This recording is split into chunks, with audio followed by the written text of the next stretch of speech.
For the longest time, we've kind of seen nature as this thing that's just there for us to use or maybe admire from a distance. It provides for us quietly, consistently. But what we're starting to figure out is that when you push it too far, well, it has a way of pushing back. So let's get into what that really means for all of us. Okay, think about the last thing you ate.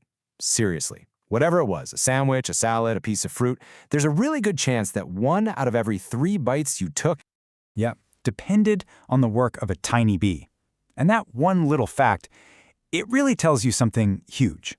Our entire global economy is basically built on all these natural services that, let's be honest, we usually take completely for granted. Right, we all love the honey, but nobody wants to get stung. And what we're finding out is that when we damage these natural systems, they don't just fade away quietly. Nope, they sting back. And usually, they sting us right where it hurts the most, our wallets. So before we really dig into the risk, we have to talk about the value. Because nature isn't just some pretty backdrop for all our economic stuff. It's an active, and I mean essential, player in the game. And just look at this. This shows you how much this workforce really does for us. Take something like apples or almonds. The impact of pollinators is massive. But for watermelon, it's essential. Without them, you just don't get watermelons. This isn't just a nice-to-have thing. We're talking about a multi-billion-dollar agricultural necessity that nature just gives us for free. So for ages, right, the cost of damaging nature was what economists call an externality, which is basically a fancy way of saying someone else's problem. But that is changing, and it's changing fast. The whole conversation is shifting away from just being about the environment and ecology and moving straight into the world of economics and finance. And that brings us to this really crucial idea: nature-related risk. Now, this is way more than just your traditional environmental concern. We're talking about the very real, very tangible threats to a company's bottom line that come from how it interacts with the natural world, both what it takes from nature and what it does to it. And this risk, it's not just one big blob. It actually breaks down into 3 key types. First, you've got physical risk. That's the easy one to picture, right? A hurricane flattens your factory. Then there's transition risk.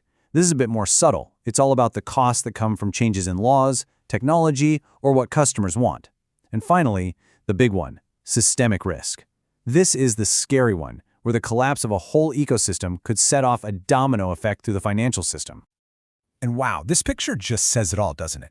This isn't some abstract computer model of what might happen in 2050. This is a real-world physical risk happening right now. I mean, when your business assets are literally underwater, the financial loss isn't theoretical. It's immediate, and you can't deny it. Okay, so the theory makes sense. But what does this actually look like for real companies? Let's dive into a few examples where that bee sting was, well, very, very real. All right, let's start with a name you definitely know, 3M. The risk for them was all about pollution. Specifically, they were releasing these things called forever chemicals, PFAS, into the water from their manufacturing plants. The big problem with these chemicals is they don't break down, so they just stick around, creating this massive long-term contamination issue. And look, this isn't just some activist making a claim. This quote, this came out in a deposition from a retired 3M toxicologist. It really drives home the incredible scale of the problem. We're talking global contamination, affecting pretty much every part of the ecosystem. So what was the sting? A cool $10.5 billion. At a minimum, that was just the settlement for lawsuits from U.S. water suppliers, and some analysts think the final bill could be more than double that. Just a massive, massive financial blow that comes directly from the company's impact on the natural world. Okay, so that was a direct hit from pollution, but the risk can also be buried deep inside a supply chain. Let's look at this Swedish company, AAK. They got into hot water over allegations they were sourcing palm oil that came from mills processing fruit grown illegally inside a protected national park in Indonesia. This is a textbook case of reputational and market risk. And the sting? It was instant. The second that newspaper investigation hit, the market reacted and bam, 5.5% of the company's value was just gone in one day. It just goes to show how fast investors can price in this kind of nature-related news. So we've covered pollution and supply chains. This last example shows you what happens when a company's own equipment mixes with a changing climate. For the California utility giant PG&E, their old power lines were creating sparks. But in a landscape made bone dry and super flammable by climate change, those little sparks turned into absolutely catastrophic wildfires. And the sting here? It's almost hard to comprehend.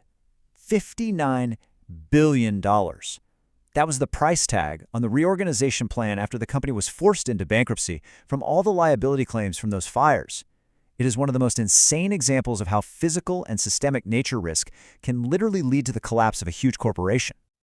Okay, so the risks are clearly massive, and they are very real. The obvious question then is, what is anyone actually doing about it? Well, the good news is that the financial world is finally waking up.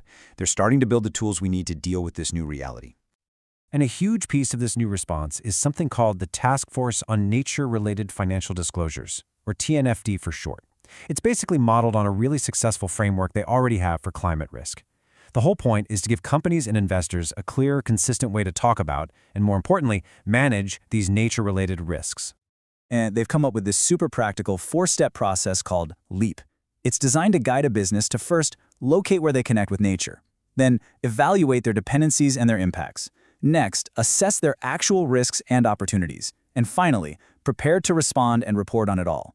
It's essentially a roadmap to turn all this uncertainty into information you can actually work with. Now here's the really smart part. These recommendations are designed to fit right into the way companies already report their financials. They're asking companies to talk about nature risk using the same categories they already use: governance, strategy, risk management, and metrics and targets. See, this isn't some separate, fluffy environmental report. This is about baking nature right into the core of financial decision-making. So this all brings it right back home to you and me. The companies we've been talking about, they're owned by our pension funds, they're held by our banks, and they sell the products we buy every single day. So the question isn't if they're exposed to nature risk anymore. The question is, are they actually measuring it and doing something about it? Okay, so we've looked at the incredible value nature provides us for free, and we've seen the gigantic financial cost when it gets pushed too far. So what's the one big idea you should walk away with? It's this: ignoring the health of our planet is no longer just an environmental problem. It's a balance sheet problem. It's that simple. The sting is real, it's financial, and it is totally reshaping how we have to think about what value even means in the 21st century.